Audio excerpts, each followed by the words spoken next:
think my grandfather might be a serial killer. Picture this. It's Sunday morning and Grandpa casually mentions over his oatmeal how he took care of something back in the 50s. At first you laugh. Classic Grandpa. But then he smirks. My friends, what started as innocent curiosity quickly spiraled into the darkest family mystery of my life. I couldn't shake the weird vibes. Were his bedtime stories about old mysteries not fiction? That locked shed out back suddenly felt more like Pandora's box than a storage unit. Thus began my deep dive into determining if my sweet old grandpa might in fact be a serial killer. Grandpa has always been a bit unusual, but as I dug deeper, I started connecting dots. For starters, who keeps newspapers from decades ago, specifically ones with articles about missing people? And why did he give me that oddly specific advice about always cleaning under your fingernails? Suspicious. Then there were the late-night gardening sessions where he'd haul heavy bags under the cover of darkness. When asked, he'd say, "Just composting bodies. I mean mulch." Sure, it could just be Grandpa's bad joke, but could it also be a Freudian slip? Mystery lovers, the plot thickened. Let me tell you, the centerpiece of this potential nightmare is his shed. The shed that's been locked for as long as I can remember. It carries an aura that chills you to the bone. He guards it so fiercely that it's practically Fort Knox, with a twist of thriller vibes. Once I joked, "Grandpa, what's in there? Old tax returns or your true crime trophy collection?" He didn't laugh. Instead, he gave that slow, spine-tingling grandpa stare. Friends, I had to face it. My life might be one police report away from starring in a Netflix true crime special. Grandpa's stories of his youth offered just enough vagueness to make you wonder. The 1960s were wild, he'd say. People disappearing left and right.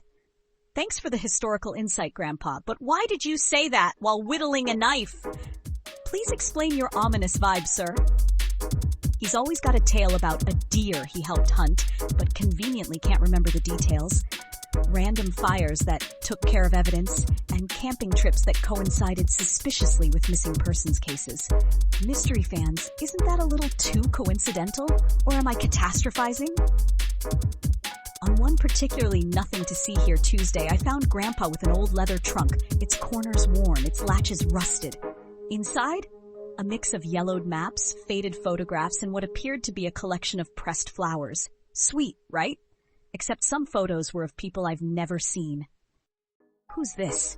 I asked, holding up a photo of a solemn-looking man. Grandpa chuckled. "Oh, that's nobody. I forget. Nobody, or somebody never found." My imagination ran wild. Maybe he's been solving mysteries, not creating them, or maybe that trunk belongs in the evidence locker down at the station. At this point, any sane person would call the police. But here's the rub.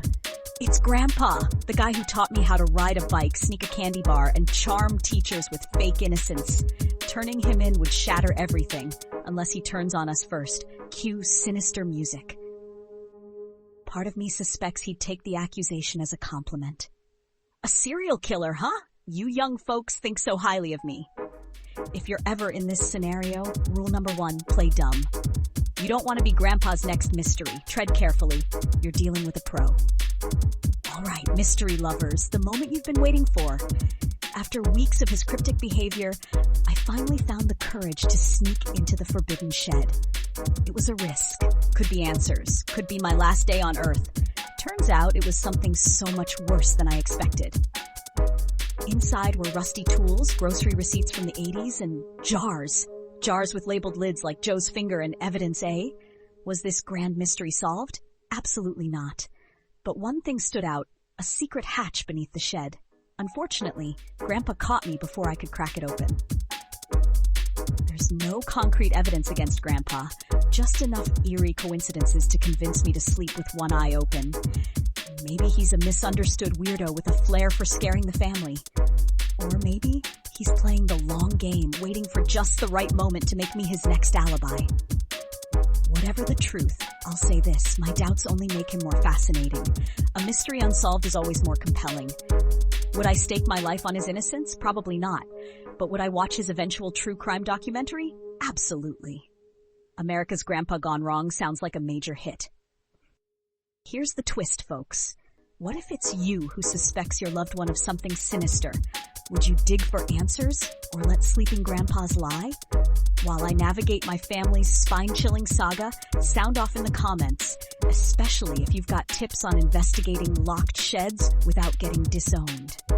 And if you love the thrill of dark mysteries wrapped in humor, hit that like button and subscribe for more tales that blend suspense and laughs. Remember, folks, the greatest mysteries aren't just solved, they're shared. Keep your family close and your skeleton keys closer, and see you in the next mystery-packed video.